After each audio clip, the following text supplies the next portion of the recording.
look like a farm in the Midwestern United States? Actually, we are looking at the state of Alaska. The story of this new state is a big story of a big land, a rich land that is being developed by hard-working settlers who are building a new region out of our last frontier. Let's get better acquainted with Alaska so we can understand why it's so important to us. One reason for Alaska's importance is its geographical position in the path of the air routes over the roof of the world.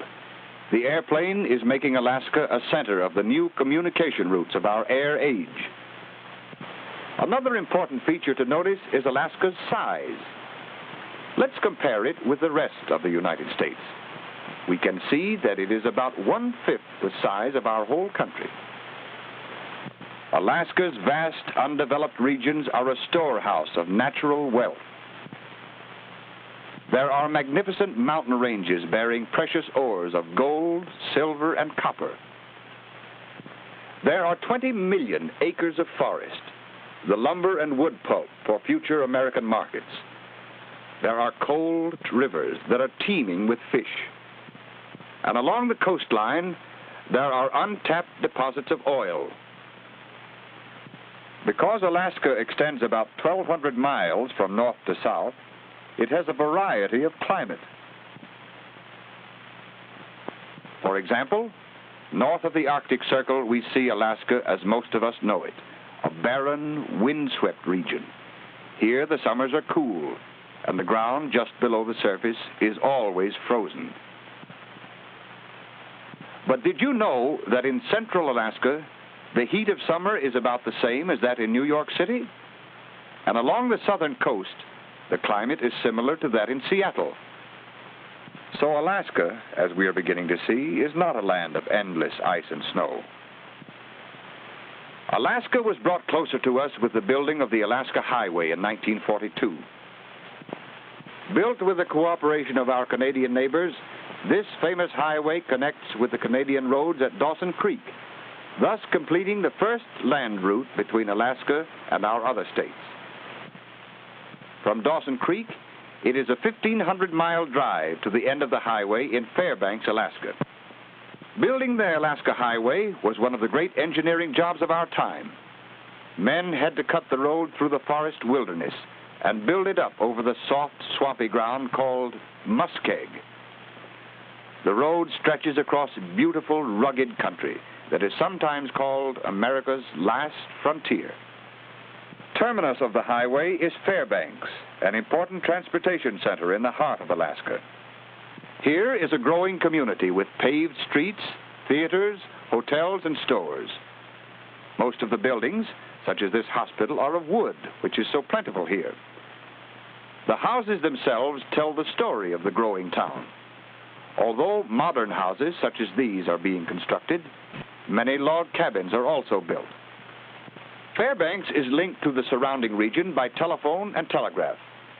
It also has bus service to other towns in Alaska, and it is connected to the southern coast by the Alaska Railroad.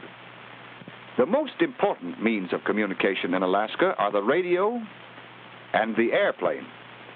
Alaskans have been called the flyingest people in the world. And when we remember how big Alaska is and how much of it is covered with forests and mountains, we can understand why airplanes are the best means of getting from place to place. We have already seen something of Alaska's importance in the air age.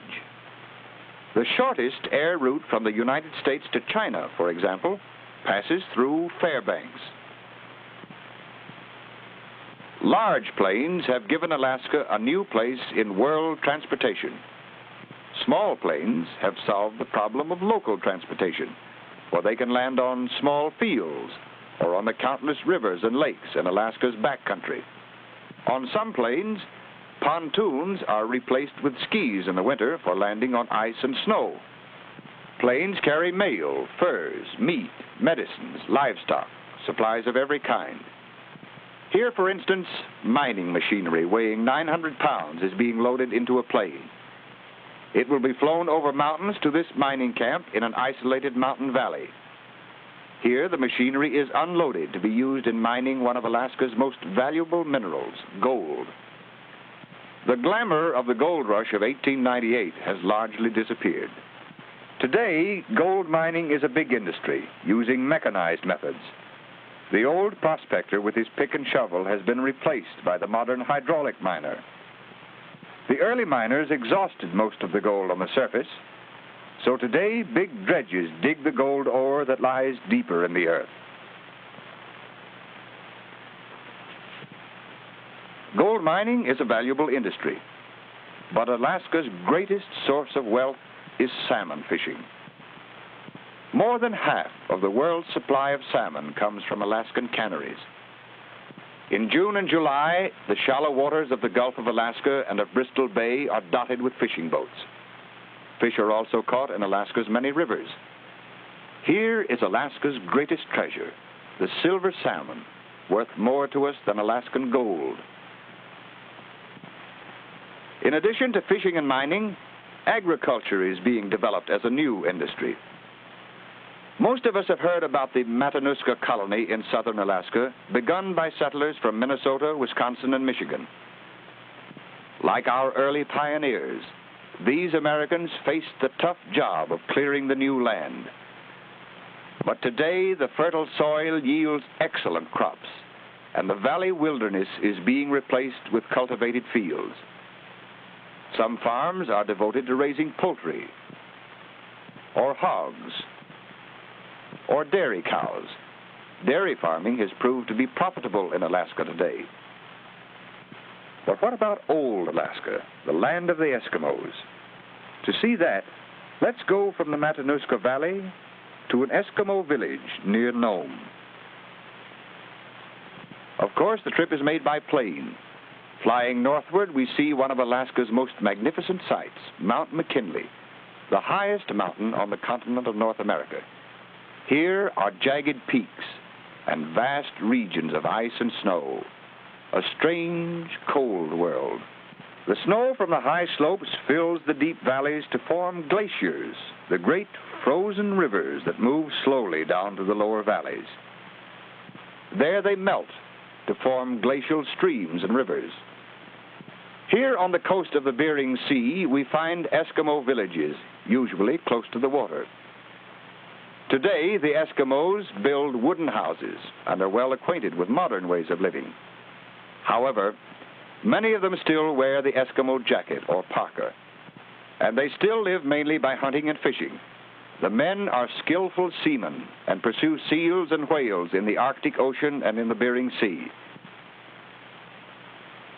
They still use boats made of wood covered with sealskin. This Eskimo woman is cutting whale meat into strips to hang in the sun. Open-air drying is a common method of preserving meat or fish for use in the winter.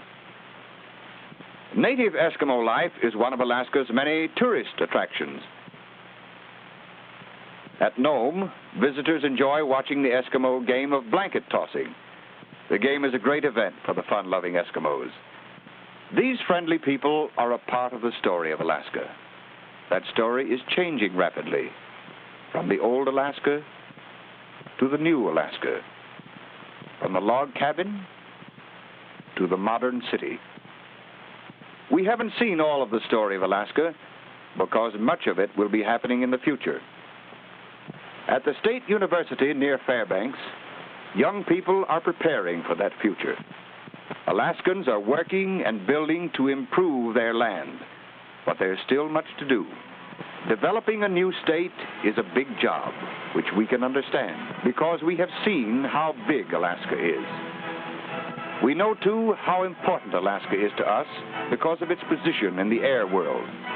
And we have seen Alaska's importance in terms of its natural wealth, the timber, the minerals, the fish, and the farmlands. And there is one more kind of wealth that Alaska has, its young American citizens, the children who will someday add their achievements to the story of Alaska.